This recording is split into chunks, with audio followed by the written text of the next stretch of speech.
Assalamualaikum warahmatullahi wabarakatuh. Yang terhormat Ibu Alin Ratna Nulinnaja MPDI selaku dosen pembimbing mata kuliah Teosofi dan teman-teman semua yang kami banggakan. Perkenalkan, kami dari kelompok 9 dengan anggota saya Farah Marsha Amalia, juga teman saya Nanda Ayu Fajriyah dan Miftahul Firdaus akan mempresentasikan tentang mahabbah Islam. Baik, terima kasih. Di sini saya akan menjelaskan tentang pengertian mahabbah dan alat untuk mencapai mahabbah itu sendiri. Yang pertama, pengertian mahabbah. Mahabbah yaitu cinta, atau yang biasa dikenal dalam bahasa Arab berasal dari kata ahabbah, yuhibbu, mahabbatan. Yang secara bahasa berarti mencintai secara mendalam, atau kecintaan atau cinta yang mendalam. Dalam Mu'jam al-Falsafi, Jamil Soliba mengatakan mahabbah adalah lawan kata dari al-baq, yakni cinta lawan dari benci. Al-mahabbah dapat pula berarti al-wadud, yaitu yang sangat kasih atau penyayang. Selain itu, mahabbah dapat pula berarti kecenderungan kepada sesuatu yang sedang berjalan, dengan tujuan untuk memperoleh kebutuhan yang bersifat material maupun spiritual. Seperti cinta seseorang yang sedang kasmaran pada sesuatu yang dicintainya, orang tua pada anaknya, seseorang pada sahabatnya, atau seorang pekerja kepada pekerjaannya. Kata Al-Qushairi, al-mahabbah merupakan hal atau keadaan jiwa yang mulia yang bentuknya adalah disaksikan kemutlakannya Allah Subhanahu wa Ta'ala oleh hamba. Selanjutnya, yang dicintainya itu juga menyatakan cinta kepada yang dikasihinya, dan yang seorang hamba mencintai Allah Subhanahu wa Ta'ala. Selanjutnya, Harun Nasution mengatakan bahwa mahabbah adalah cinta, dan cinta yang dimaksud adalah cinta kepada Tuhan. Lebih lanjut, Harun Nasution mengatakan, pengertian yang diberikan kepada mahabbah antara lain sebagai berikut. Yang pertama, memeluk kepatuhan kepada Tuhan dan membenci melawan kepadanya. Yang kedua, menyerahkan seluruh diri kepada yang dikasihi. Yang ketiga, mengosongkan hati dan segala-galanya kecuali dari yang dikasihi, yaitu Tuhan. Pengertian di atas sesuai dengan tingkatan kaum muslim dalam pengalamannya terhadap ajaran agama. Tidak semuanya mampu menjalani hidup kesufian, bahkan hanya sedikit saja yang menjalaninya. Yang terbanyak adalah kelompok awam yang al-mahabbahnya termasuk pada pengertian yang pertama. Sejalan dengan hal tersebut, Al-Sarraj membagi hal mahabbah menjadi 3 tingkatan. Yang pertama, cinta biasa. Yang kedua, cinta orang sidik. Dan yang ketiga, cinta orang yang arif. Yang pertama, cinta biasa, yaitu selalu mengingat Tuhan dengan zikir, suka menyebut nama-nama Allah, dan memperoleh kesenangan dalam berdialog dengan Tuhan. Yang kedua, cinta orang sidik, yaitu orang yang kenal kepada Tuhan, pada kebesarannya, pada kekuasaannya, dan lain-lain. Cinta yang dapat menghilangkan tabir yang memisahkan diri seseorang dari Tuhan, dan dengan demikian dapat melihat rahasia-rahasia pada Tuhan. Yang ketiga, cinta orang yang arif, yaitu tahu betul pada Tuhan, yang dilihat dan dirasa bukan lagi cinta diri yang dicintai. Akhirnya, sifat-sifat yang dicintai masuk ke dalam diri yang mencintai. Dari penjelasan di atas, kita dapat memperoleh pemahaman bahwa mahabbah adalah suatu keadaan jiwa yang mencintai Tuhan sepenuh hati, sehingga yang sifat-sifat yang dicintai Tuhan sepenuh hati masuk ke dalam diri yang dicintai. Tujuannya adalah untuk memperoleh kesenangan batiniah yang sulit dilukiskan dengan kata-kata, tetapi hanya dapat dirasakan oleh jiwa. Sementara itu, ada pula pendapat yang mengatakan bahwa al-mahabbah adalah satu istilah yang hampir selalu berdampingan dengan ma'rifah, baik dalam kedudukan maupun dalam pengertiannya. Kalau ma'rifah merupakan tingkat pengetahuan kepada Tuhan melalui mata hati atau al-qalbu, maka mahabbah adalah perasaan kedekatan dengan Tuhan melalui cinta atau roh. Selanjutnya, alat untuk mencapai mahabbah. Untuk mencapai mahabbah, beberapa para ahli tasawuf menggunakan pendekatan psikologi, yaitu pendekatan yang melihat adanya potensi rohaniah yang ada dalam diri manusia. Mengutip dari pendapat Al-Qushairi, Harun Nasution mengatakan bahwa dalam diri manusia ada 3 alat yang dapat dipergunakan untuk berhubungan dengan Tuhan. Yang pertama, al-qalbu atau hati sanubari, sebagai alat untuk mengetahui sifat-sifat Tuhan. Yang kedua, roh, sebagai alat untuk mencintai Tuhan. Yang ketiga, sir, yaitu alat untuk melihat Tuhan. Sir lebih halus daripada roh, dan roh lebih halus daripada kolbu. Kelihatannya, sir bertempat di roh, dan roh bertempat di kolbu. Dan sir timbul dan dapat diiluminasi dari Allah. Kalau kolbu dan roh telah sesuci-sucinya dan sekosong-kosongnya, tidak berisi apapun. Dengan keterangan tersebut, dapat diketahui bahwa alat untuk mencintai Tuhan adalah roh, yaitu roh yang sudah dibersihkan dari dosa dan maksiat, serta dikosongkan dari kecintaan kepada segala sesuatu, melainkan hanya diisi oleh cinta kepada Tuhan. Roh yang digunakan untuk mencintai Tuhan telah dianugerahkan Tuhan kepada manusia sejak dalam kandungan ketika umur 4 bulan. Sebenarnya, alat untuk mahabbah itu sudah diberikan Tuhan, namun manusia belum tahu sebenarnya hakikat roh itu. Yang tahu hanyalah Tuhan. Dalam hadis mengatakan bahwa manusia dianugerahkan roh oleh Tuhan, dan roh juga memiliki watak tunduk dan patuh pada Tuhan. Roh yang wataknya seperti itu yang digunakan oleh para sufi untuk mencintai Tuhan. Selanjutnya akan disampaikan oleh teman saya. Baik, terima kasih.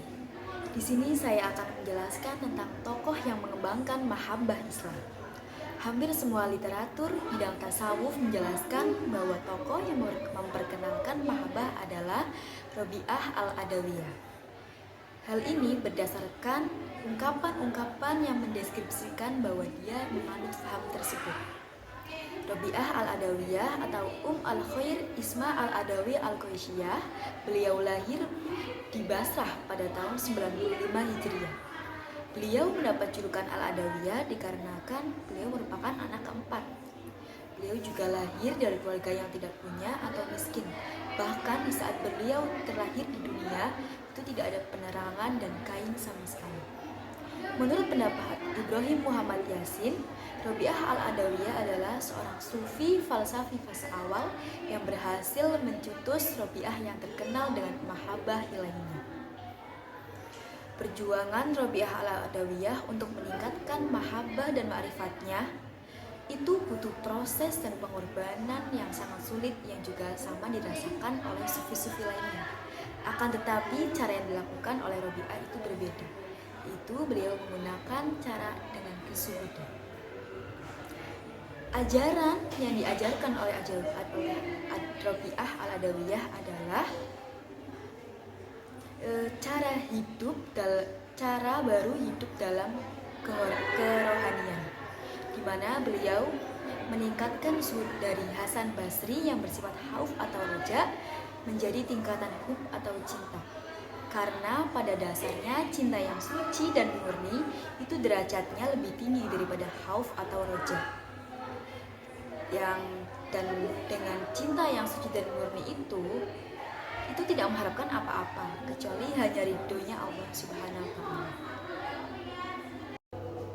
Ikhtiar yang dilakukan Robi'ah al-Adawiyah untuk meningkatkan derajat dan martabatnya dari tingkat ridho ke ridho yaitu dilakukan dengan cara memiliki kecintaan, jiwa luhur yang selalu tabah akan segalanya dan menerima kehendak Allah yang ditakdirkan untuk dirinya. Dan berkat kesuhudan dan keridhoannya tersebut, beliau berhasil melakukan ridho dengan ihsan, juga melaksanakan ibadah seolah-olah beliau melihat Allah. Dan apabila dalam ibadah tersebut beliau tidak merasakannya, setidaknya beliau merasa bahwa Allah melihatnya.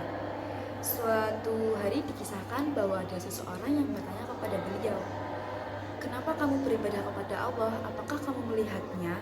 Dan langsung beliau jawab, "Apabila aku tidak melihat Allah, maka aku tidak akan beribadah kepada Allah."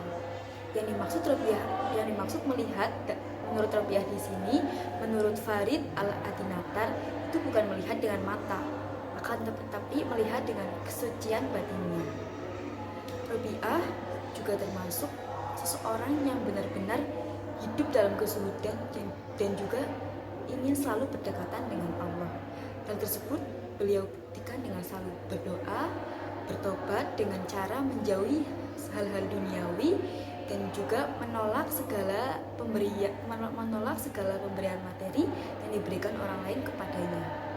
Ada juga kisah bahwa dikisahkan juga ada orang yang ingin datang ke rumah beliau, ingin memberikan rumah kepada beliau, lalu beliau tolak dengan kata-kata, kalau aku takut kalau rumah itu akan mengikat hatiku sehingga aku terganggu dalam amalku untuk akhirat. Dan bahkan beliau memberi nasihat kepada orang tersebut bahwasanya apabila engkau memandang dunia itu hina dan tak berharga, maka itu lebih baik. Dan ada salah satu doa beliau yang terkenal sebagai perwujudan seorang sufi yang rindu terhadap Tuhannya. Doanya yaitu, ya Allah, apabila aku menyembahmu karena takut akan siksa neraka-Mu, maka bakarlah aku dengan apinya. Dan apabila aku menyembahmu karena mendambakan surga-Mu, maka tutuplah pintu itu. Namun apabila aku menyembahmu demi kau semata, maka janganlah sekali kau memalingkan wajahmu, karena aku merindukan keabadian keindahanmu. Untuk penjelasan materi selanjutnya akan disampaikan oleh teman saya. Materi selanjutnya yaitu mahabbah dalam Al-Quran dan hadis. Ayat-ayat yang membahas tentang cinta hamba kepada Allah telah banyak disinggung dalam Al-Quran.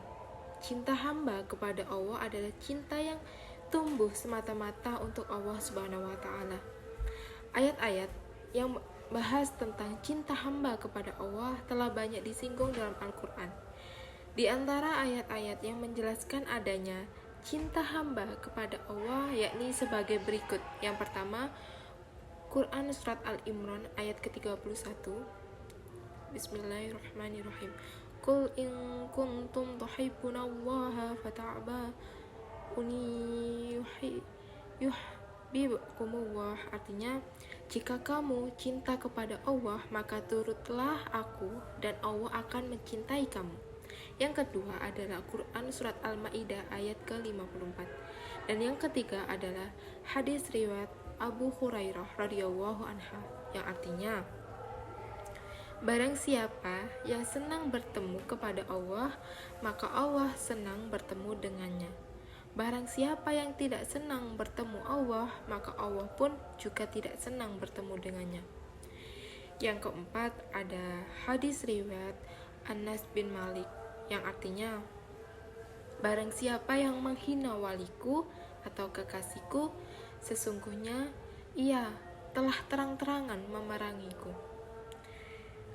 Tidaklah aku ragu-ragu melakukan seperti keraguanku ketika mencabut nyawa hambaku yang beriman. Dia benci kematian dan saya tidak mau menyakitinya, sedangkan kematian itu pasti ada. Tidak ada sesuatu yang paling aku sukai yang bisa mendekatkan hambaku denganku lebih dari melakukan kewajiban yang aku perintahkan kepadanya dan senantiasa mendekatiku dengan melaksanakan ibadah-ibadah sunnah sampai aku mencintainya. Dan barang siapa yang telah aku cintai, maka aku mendengar, melihat, menolong, dan mendukungnya. Yang kelima ada sabda Nabi Muhammad SAW yang artinya, jika Allah telah mencintai hambanya, Allah berkata kepada Jibril alaihissalam, wahai Jibril, sesungguhnya aku mencintai fulan, maka cintai dia. Maka Jibril pun mencintainya. Sesungguhnya Allah telah mencintai fulan, maka cintailah dia. Maka penduduk langit pun mencintainya. Kemudian Allah memberikan pengabulan kepadanya di bumi. Dan jika Allah membenci seseorang hamba, maka malaikat Malik berkata, saya tidak menganggapnya kecuali saya membencinya seperti kebencian Allah kepadanya. Hadis riwayat Imam Bukhari. Sebagian manusia dalam memandang cinta kepada Allah seperti yang disebutkan dalam Al-Quran maupun hadis Rasulullah SAW, yakni dengan arti mengikuti semua perintahnya dan meninggalkan semua larangannya. Kadar cinta kepada Allah itu harus tidak ada pamrih apapun. Artinya, seseorang tidak dibenarkan mengharapkan balasan dari Allah, baik ganjaran atau pahala maupun pembebasan hukuman, paling tidak pengurangan, sebab yang dicari seorang hamba itu melaksanakan keinginan Allah dan menyempurnakannya. Karenanya, kecintaan seseorang itu bisa saja diubah agar lebih tinggi tingkatannya hingga Allah benar-benar dicintai. Lewat kadar kecintaan inilah, menurut Rabi'ah dalam penafsiran Margaret Smith, Allah akan menyatakan dirinya sendiri dalam keindahan yang sempurna. Dan melalui jalan cinta inilah, jiwa yang mencintai akhirnya mampu menyatu dengan yang dicintai. Dan di dalam kehendaknya itulah akan ditemui kedamaian. Terima kasih, sekian penjelasan materi dari kelompok kami. Billahi taufiq wal hidayah. Wassalamualaikum warahmatullahi wabarakatuh.